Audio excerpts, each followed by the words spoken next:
ओम सर्वमंगल मांगल्ये शिवे सर्वार्थ साधिके शरण्ये त्र्यंबिके गौरी नारायणी नमोस्तुते।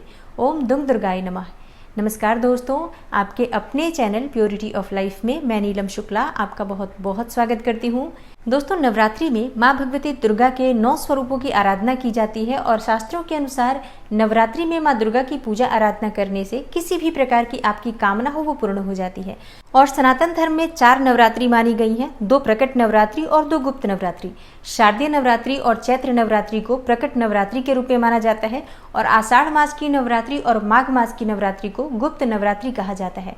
शारदीय नवरात्रि और चैत्र नवरात्रि ये बहुत महत्वपूर्ण होती हैं। बहुत धूमधाम से माँ भगवती दुर्गा की पूजा आराधना इन 9 दिनों में की जाती है और शास्त्रों के अनुसार नवरात्रि के इन 9 दिनों में माँ दुर्गा पृथ्वी लोक पर आती हैं, अपने भक्तों के घर में विराजमान होती हैं, उनके कष्टों का समाधान करती हैं और अपने भक्तों की समस्त मनोकामनाओं को पूर्ण करती हैं। तो नवरात्रि के ये 9 दिन बहुत महत्वपूर्ण होते हैं। अगर आप किसी भी प्रकार से अपने जीवन में परेशान हैं तो नवरात्रि में माँ दुर्गा की पूजा आराधना करने से आपकी सभी परेशानियां दूर हो सकती हैं। और आज की वीडियो में मैं आपसे बात करने वाली हूँ कि शारदीय नवरात्रि साल 2022 में कब है, प्रतिपदा तिथि कब प्रारंभ होगी, कब समाप्त होगी, कलश की स्थापना करने का शुभ मुहूर्त क्या होगा, महाअष्टमी का व्रत कब धारण करेंगे, महानवमी का व्रत कब होगा, माँ दुर्गा के विसर्जन की तिथि क्या होगी और साल 2022 में दशहरा कब है, नवरात्रि में किस मंत्र के जप करने से किसी भी प्रकार की आपकी जो मनोकामना है वो पूर्ण हो सकती है और कौन सी ऐसी गलतियां हैं जिन्हें अगर आप नवरात्रि में करते हैं तो आपकी पूजा का आपको संपूर्ण फल प्राप्त नहीं होता। तो ये संपूर्ण जानकारी नवरात्रि से संबंधित आपको आज की वीडियो में मैं शेयर करने वाली हूँ, इसलिए वीडियो को पूरा ज़रूर देखिए और अगर आपको वीडियो अच्छी लगे तो इसे लाइक भी कीजिए, शेयर भी ज़रूर कीजिए फैमिली फ्रेंड्स के साथ। और अगर आप चैनल पर पहली बार आए हैं, अभी तक आपने चैनल को सब्सक्राइब नहीं किया है, तो आज की वीडियो अगर आपको अच्छी लगे तो चैनल को सब्सक्राइब ज़रूर कर लीजिए और बेल बटन को भी प्रेस कर लीजिए। तो इससे ये होगा कि इस चैनल पर जो नई वीडियो अपलोड होंगी उनकी नोटिफिकेशन आपको सही समय पर प्राप्त होगी। तो सबसे पहले जानते हैं कि नवरात्रि कब से प्रारंभ हो रही है, कब समाप्त हो रही है और प्रतिपदा तिथि कब है।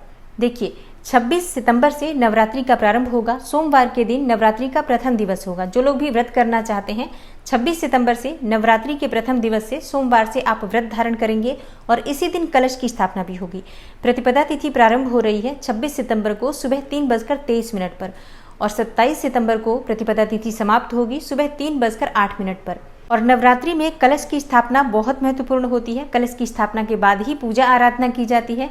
कलश की स्थापना करके सभी देवी देवताओं का आवाहन किया जाता है। शास्त्रों के अनुसार 33 कोटि देवी देवता कलश में विराजित होते हैं और तभी हमारी पूजा संपूर्ण मानी जाती है और हमारी पूजा सफल होती है। किसी भी प्रकार की आपकी कामना हो, अगर आप कलश की स्थापना करके माँ दुर्गा की आराधना करते हैं तो निश्चित ही आपकी वो मनोकामना पूर्ण होती है।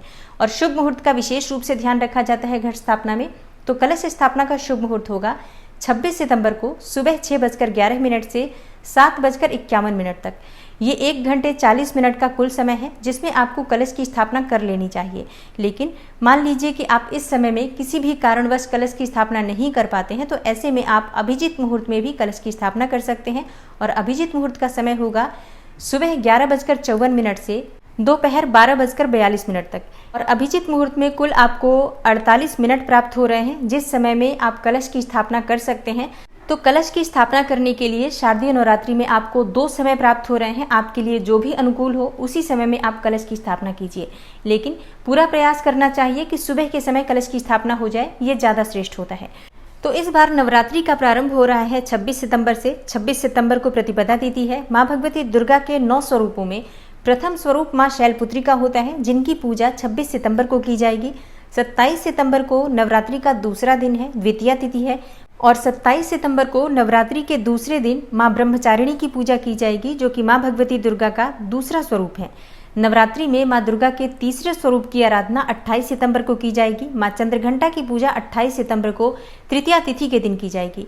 29 सितंबर को चतुर्थी तिथि है। इस दिन माँ दुर्गा के चौथे स्वरूप माँ कुष्मांडा की पूजा की जाएगी और 30 सितंबर को पंचमी तिथि है। माँ स्कंद माता की पूजा इस दिन की जाती है। माँ दुर्गा का 5वां स्वरूप माँ स्कंद माता की पूजा से संतान प्राप्ति में आ रही बाधाएं दूर होती हैं।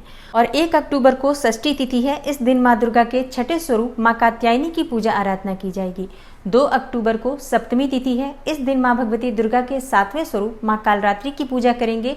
और महाअष्टमी 3 अक्टूबर को है। इस दिन आप व्रत धारण कर सकते हैं अष्टमी का। और माँ दुर्गा के 8वें स्वरूप माँ महागौरी की पूजा 3 अक्टूबर को अष्टमी तिथि के दिन की जाएगी।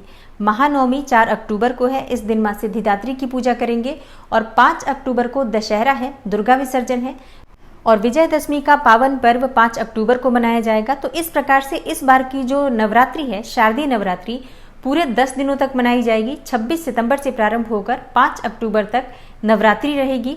तो इस बार नवरात्रि में किसी भी तिथि का क्षय नहीं है, हर तिथि आपको पूर्ण रूप से प्राप्त हो रही है।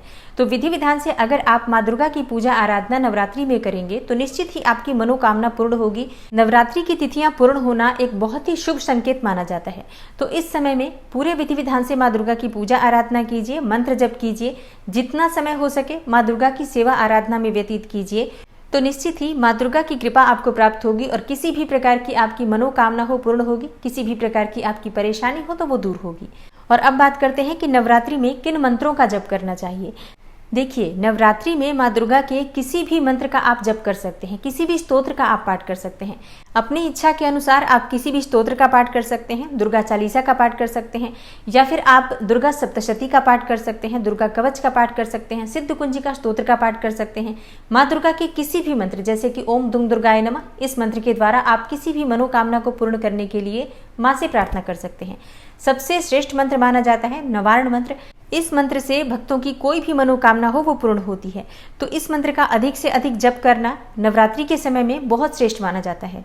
और इसके अलावा आपकी अगर कोई भी विशेष मनोकामना है, जैसे कि धन प्राप्ति की कामना है, संतान प्राप्ति की कामना है, या फिर आपके विवाह में विलंब हो रहा है, और भी कोई आपकी मनोकामना है, तो आप अपनी मनोकामना के अनुकूल भी किसी मंत्र का जप कर सकते हैं। आगे मैं आपको बहुत सारी वीडियो शेयर करने वाली हूँ, हर प्रकार की कामना को पूर्ण करने के लिए उपाय शेयर करने वाली हूँ। तो आप चैनल से जुड़े रहिए। और नवरात्रि में कौन सी वीडियो आप देखना चाहते हैं, आपकी किस प्रकार की मनोकामना है, कौन सा उपाय आपको चाहिए, इसके लिए आप कमेंट बॉक्स में जरूर लिखिए, जिससे कि नवरात्रि शुरू होने से पहले आपको सही समय पर आपकी वीडियो मिल सके।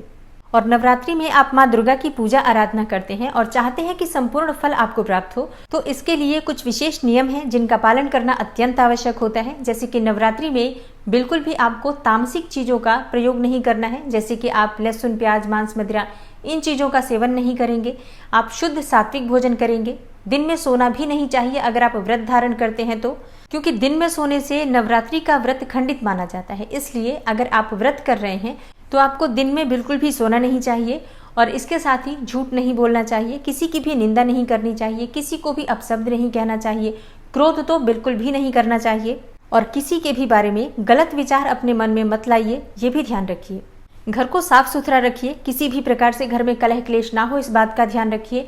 जितना हो सके सकारात्मक रहिए, सकारात्मक सोचिए, और सकारात्मक विचारों के साथ जब आप माँ दुर्गा की पूजा आराधना करेंगे तो माँ दुर्गा आपकी पूजा स्वीकार करती हैं और आपकी मनोकामना को पूर्ण करती हैं। लेकिन व्रत करने के बावजूद भी अगर आप ये गलतियां करते हैं और ध्यान नहीं देते हैं तो आपको आपके व्रत का संपूर्ण फल नहीं मिलता है। तो इस बात का ध्यान जरूर रखिए। अगर आप व्रत कर रहे हैं, आप पूजा कर रहे हैं, तो माँ दुर्गा की कृपा पाने के लिए इन बातों का भी ध्यान बहुत आवश्यक है। आज की वीडियो में इतना ही। अगर आपको आज की वीडियो अच्छी लगी हो, थोड़ी सी भी आपके लिए हेल्पफुल हो, तो वीडियो को लाइक कीजिए, ज़्यादा से ज़्यादा शेयर कीजिए। चैनल पर पहली बार आए हैं तो सब्सक्राइब करके बेल आइकन को भी प्रेस कर लीजिए। मैं मिलती हूँ आपसे अगली वीडियो में, तब तक के लिए नमस्कार।